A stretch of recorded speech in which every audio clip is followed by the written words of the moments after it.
Bonjour Monsieur Lefebvre Bonjour. et bienvenue à notre centre Tigamonde TV.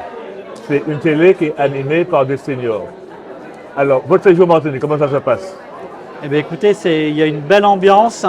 Il y a beaucoup de publics très différents et ça, c'est intéressant.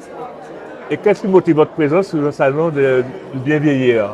Eh bien, en fait, je suis délégué du réseau francophone Ville-Amie des Aînés et il se trouve qu'il y a la commune de Schœlcher et la commune de Fort-de-France qui sont adhérents à notre réseau.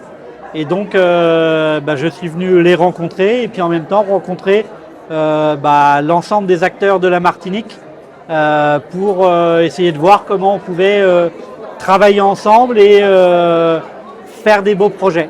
Et en quoi consiste ce fameux réseau? Alors ce réseau, c'est un réseau de collectivités. C'est l'Organisation mondiale de la santé qui a initié ça il y a une quinzaine d'années. Le réseau existe depuis 10 ans. Et par exemple, Schœlcher est adhérent depuis 7 ans, Fort-de-France depuis 3 ou 4 ans. Et on essaye de réfléchir ensemble pour qu'à chaque fois qu'une commune a une bonne idée, eh bien, on la partage avec les autres et puis qu'on anime aussi la prise de parole avec les personnes âgées elles-mêmes. Donc ça, c'est quelque chose de très important pour nous.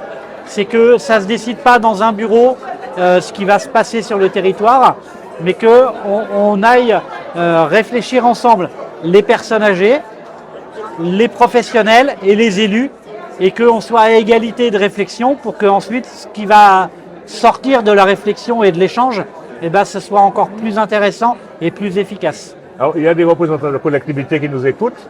Comment adhérer à ce réseau? Eh bien, écoutez, en s'engageant sur une démarche justement de participation avec les habitants, en s'engageant sur le fait de faire un état des lieux pour regarder qu'est-ce qui existait, qu'est-ce qui peut être amélioré et qu'est-ce qu'il y aurait à inventer, et puis en faisant un plan d'action, et puis évidemment, comme on est une association, en adhérant à l'association, et puis aussi en faisant une délibération du conseil municipal, mais ce n'est pas que les communes. Ça peut être la CTM, ça peut être en général. Toutes les collectivités qui ont envie de s'adapter au défi qu'est la longévité aujourd'hui. Alors, vous êtes chercheur et adhérent à votre réseau. Qu'est-ce que vous lui portez? Ou bien est-ce que vous avez des exemples d'aide, de conseils que vous avez Par exemple, on travaille ensemble pour regarder comment la démarche avec les habitants va se faire. On donne des outils méthodologiques. On organise des événements, le réseau produit des ouvrages par thème sur l'habitat, sur les transports, sur la culture, sur la démarche participative, qui vont être des supports qu'ensuite chaque territoire, comme Schœlcher ou comme Fort-de-France, vont adapter à leur façon de faire, parce que c'est pas la même chose partout, mais par contre il faut, pouvoir s'inspirer de ce qui se fait ailleurs pour ensuite l'adapter chez soi. Alors, il y a un problème récurrent en Martinique, c'est le transport, notamment pour les personnes âgées ou les personnes qui ont des situations précaires. Est-ce que vous avez réfléchi déjà avec ces communes, que ce soit Schœlcher ou Fort-de-France, sur cette problématique? Alors, nous, notre rôle, c'est pas de faire le plan d'action local, c'est d'éclairer les choses. Mais par exemple, vous avez un transport en commun en site propre qui existe. La question, c'est est-ce qu'il a été pensé que pour faire le domicile-travail ou est-ce que les arrêts ou la prolongation va être pensée pour que les habitants âgés ils se disent ça va desservir les endroits principaux dans lesquels je vais. Et ce n'est pas en opposition, c'est en complémentarité. Et puis par exemple, la première mobilité, c'est la marche à pied. Donc il faut réfléchir sur la voirie, sur comment on fait en sorte de pouvoir aller et venir sans que ce soit trop difficile, pour mettre du mobilier urbain, pour mettre des toilettes publiques parfois, pour faire en sorte qu'on ne mette pas les panneaux au milieu du trottoir. Donc des fois, c'est des choses très simples. Exactement. Et donc là, le réseau, il va donner une boîte à idées. On a par exemple un document qui s'appelle 66 idées pour un territoire bienveillant. Et dedans, il y a toute une liste de petites choses, mais qui sont comme des alertes pour se dire « Ah tiens, si je fais attention à ça, on va améliorer la qualité de vie ». Mais on se heurte souvent en Martinique au problème de l'accès pour les personnes en difficulté, les personnes handicapées.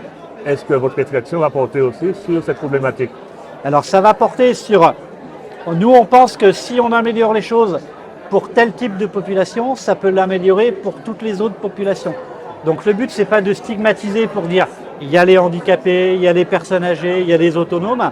C'est de faire attention aux fragilités que les uns ou les autres peuvent avoir pour que du coup ça fonctionne pour chacun, mais sans qu'on dise « regarde, on a fait quelque chose pour toi », mais que chacun se dise « ah tiens, la façon dont c'est fait, c'est plus pratique pour moi ». Donc c'est aussi une façon d'avoir des égards, d'être attentionnés les uns vis-à-vis des autres.